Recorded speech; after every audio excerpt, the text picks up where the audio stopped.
Hi guys! Dito tayo ngayon sa NAIA International Airport. Tara, samahan niyo ako sa aking bakasyon sa aming probinsya, Iloilo City.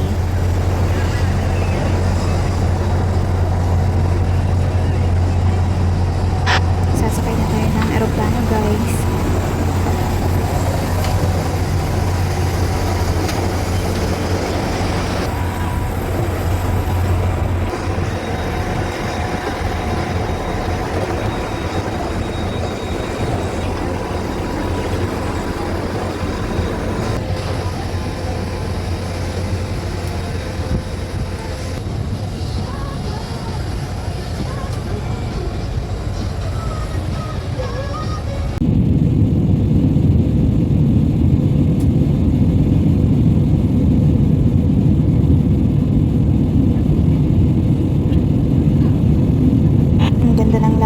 Malapit na kami mag-landing.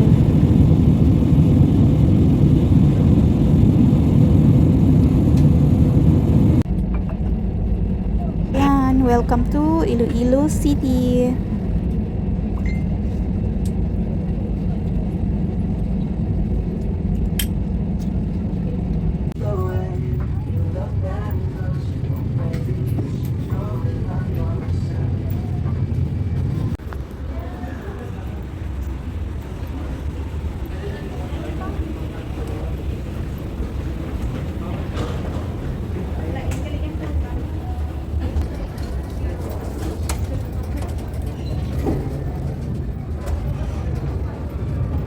Iloilo International Airport.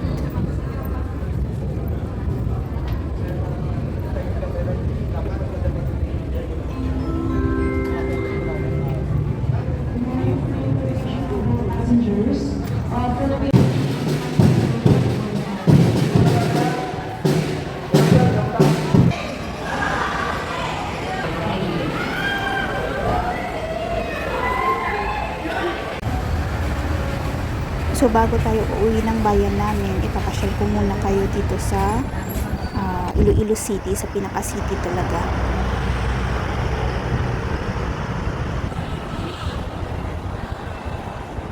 At ito ang tinatawag na Iloilo Esplanade.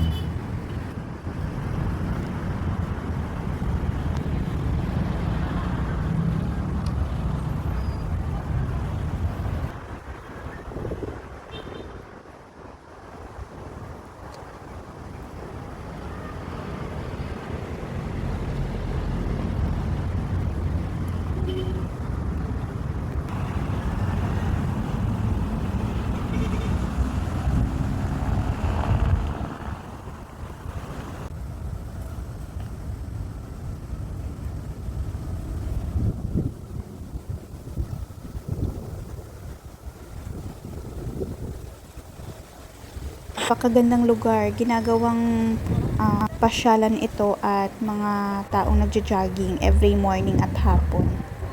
Mahaba-haba din ito kaya perfect spot para sa mga nagja-jogging.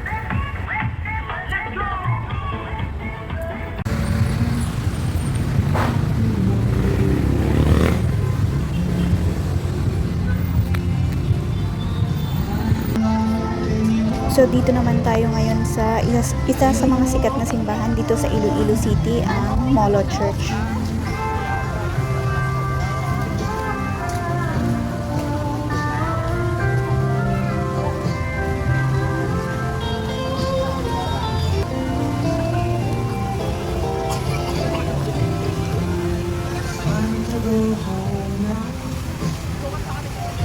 Napakaganda niya sa gabi, no?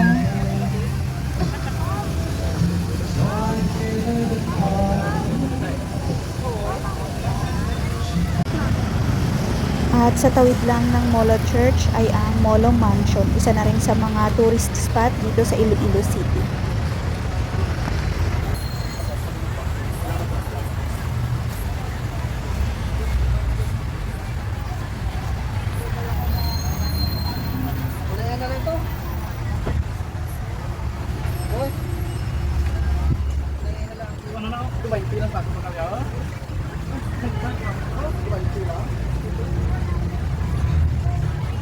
Napakagandang lugar para mag-chill at kumain. At isa sa mga sikat na pagkain sa Iloilo ay ang lapas batchoy. Isa sa mga kailangan niyong subukan kapag bumisita kayo ng Iloilo City. At ito rin aking iced coffee na nabili ko sa Madge Cafe. Sobrang sarap po niyan, kakaiba. At ang isa sa mga pinipilahan ng mga turista at bakasyonista itong Roberto's Siopaw. Kahit mga locals ay pumipila at bumibili pa rin dito, hindi nakakasawa. Maire-recommend ko ang lahat ng makikita ninyong mga pagkainan na aking pinuntahan. Yan ang mga sikat na kainan dito sa Iloilo City.